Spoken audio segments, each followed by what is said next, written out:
I work fully remote, and this afternoon I got very hungry, so I decided to make dinner a bit early.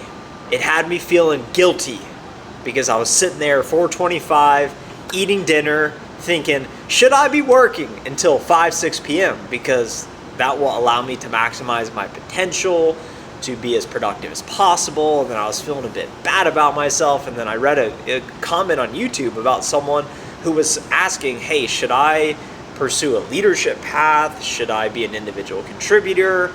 And then I thought about my own situation. I took a step back and realized, okay, 29 years old, about 6 years of software sales experience, working as an account executive at my dream company. I'm doing what I want to be doing, but this is an infinite game.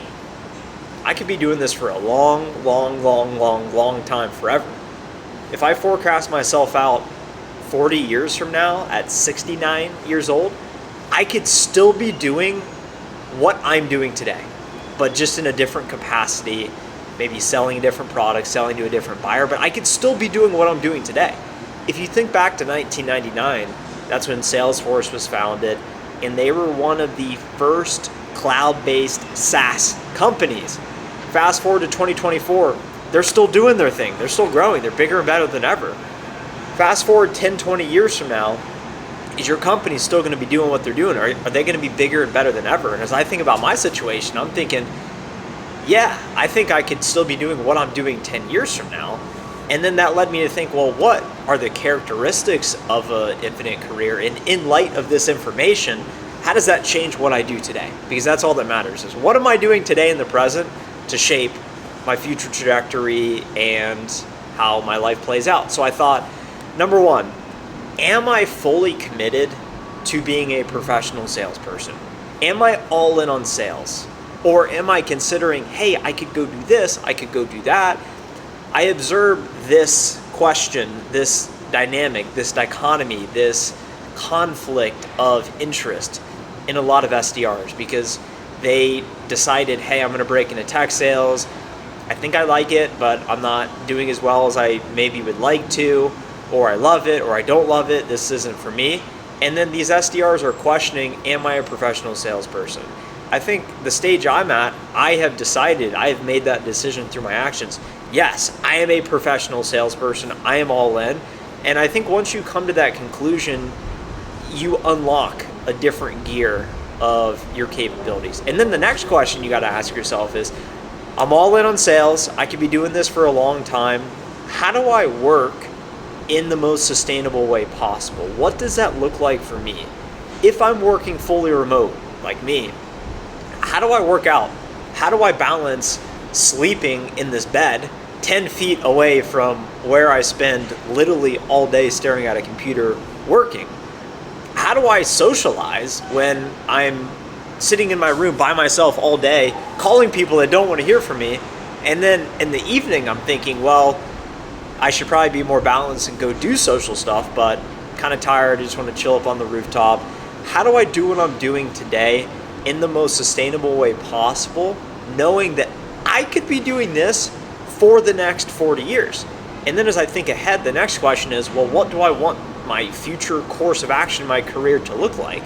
And then someone commented on one of my videos, they said, hey, should I be an individual contributor? Should I pursue leadership? I think some of the top enterprise sales reps are making more than some of the executives. What do you think?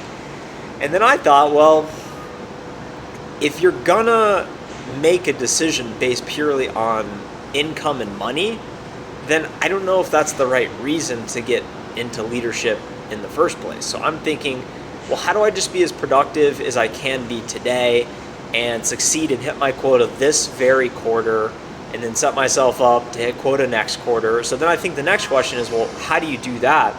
What do you do? How do you spend your time? What do your days look like? And what's been on my mind recently is avoiding distraction. So is this noise, or is this thing actually getting me closer to my goals? And more oftentimes than not, most things are noise. Maybe it's self-doubt. Maybe it's this, you make up this story in your mind like, hell, I haven't heard from this person on Slack. They hate me, or things aren't going to work out well for me. Self-sabotaging behaviors or self-belief or lack of confidence, these are detrimental. This is noise. I think a lot of YouTube content is noise, unless it's my videos, so subscribe to the channel now. But I also think in terms of, well, what separates the best performers from the rest? And I think it's the best performers know more. The best performers know more about the product, about the industry, about the market, about themselves, and that allows them to show up with intention, purpose, and be more valuable to those around them. The way Salesforce sold their product in the early 2000s is much different than the way they sell their product in 2024. Change and adapting is a constant, so the only way to stay ahead of the curve and see across the corner, quote unquote, is to know more right here, right now. And by having that baseline expertise in that domain knowledge, that is what will allow you to show up to meetings and to be around other high profile, competent people and deliver a point of view. This is what I'm seeing. These are the problems. These are the challenges based on my observations working with other buyers, other companies like yours. These are usually what I see the issues. Are you experiencing any of that? Oh yeah, we are. Okay, well, why does that matter? Oh, well, we actually have helped XYZ customer do something similar, blah, blah, blah. Okay, how do we get this done? Let's set up a deal. Are you ready to get started?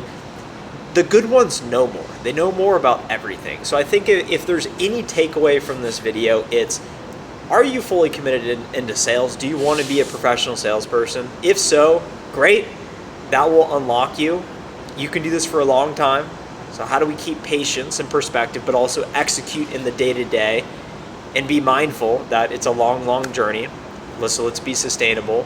But let's also recognize that what we can do today is avoid distractions, ignore the noise, play the long game, and continuously refine our craft and self-development, because mastery of craft is an infinite pursuit. It's the ultimate status, being highly capable and competent at your role. I think that matters more than the money, and I think that's what we'll look back on decades from now and say, I overcame those challenges, it was all worth it. I did make a lot of money, I've got some cool stories to look back on, and now I can rest. But the time is not to rest today. Let's push it to the limits, let's operate with urgency, and let's maximize our potential. If you're looking to break into tech sales, I've built the most comprehensive course in the world to help people break into tech sales. You can check it out, linked in the description below. And if you have not already subscribed to the channel, hit the subscribe button now. I'll talk to you in the next video. This is downtown Austin, Texas right here.